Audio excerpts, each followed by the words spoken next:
Challenger 2 is the latest main battle tank produced by the pioneers of tank design.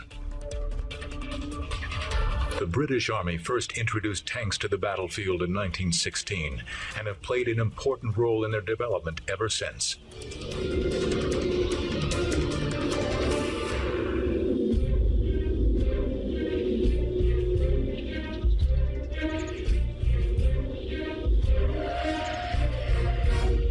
The Challenger traces its heritage back to Britain's Chieftain tank. When the Chieftain entered service in 1966, it was the most heavily armored of all main battle tanks. With an emphasis on armored protection, the Chieftain's turret was carefully contoured to optimize the thick steel of its armor. The Chieftain balanced its superb protection with a powerful 120mm gun, much larger than the 105mm guns common to most tanks of the 1960s and 70s. But thick steel armor makes tanks heavy and slow, and the Chieftain was guilty on both counts. Britain needed a faster, more sophisticated tank. During the 1970s, under the codename Burlington, British designers developed a radical new type of tank armor.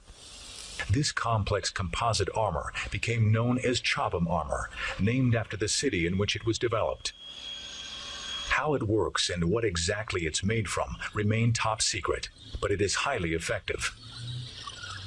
Most experts believe the armor consists of complex layers of metal and advanced ceramics.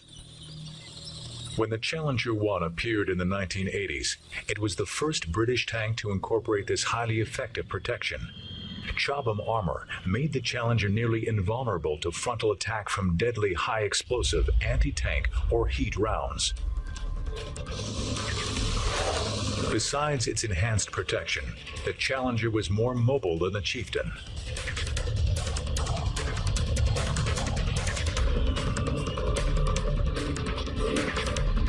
A 1,200 horsepower diesel engine and advanced suspension system gave the tank a top speed of 35 miles per hour and a smooth ride despite obstructions in rough terrain.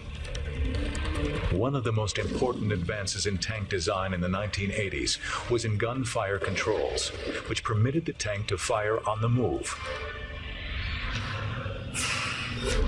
The heavily armored turret of the Challenger weighs 20 tons, yet it must be moved with extreme precision to hit targets a mile or more away.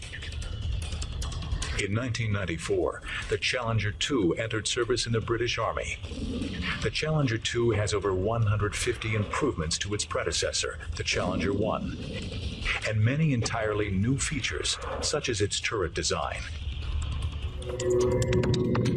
Challenger 2 looked like its predecessor. Its hull and running gear were very similar. It was there that the comparisons ended. The turret was a radically different design that highlighted that there were 150 improvements on this tank. The Challenger 2 was slightly heavier, but faster. It had a new power plant with a 26-liter diesel engine. The gun was a deadlier version of the record-holding 120mm, and the armor that surrounded this fighting machine was an improved form of Chobham, codenamed Dorchester. The only real clue on the exterior that the new tank had only 4% commonality with its predecessor was the relocated TOG sight, which gave both the gunner and commander a clearer view of the battlefield. The real improvement was in the new hunter-killer fire control system, a computer-aided procedure that allowed the commander to stay one step ahead of his gunner at all times. Using his roof-mounted sight, the commander selects his kill. The turret moves round and the gunner takes over the engagement, whilst the commander scans and selects his next victim. Once the gunner has destroyed the first tank, the turret automatically slews round to align the gun on the commander's prepared target, and the procedure starts again.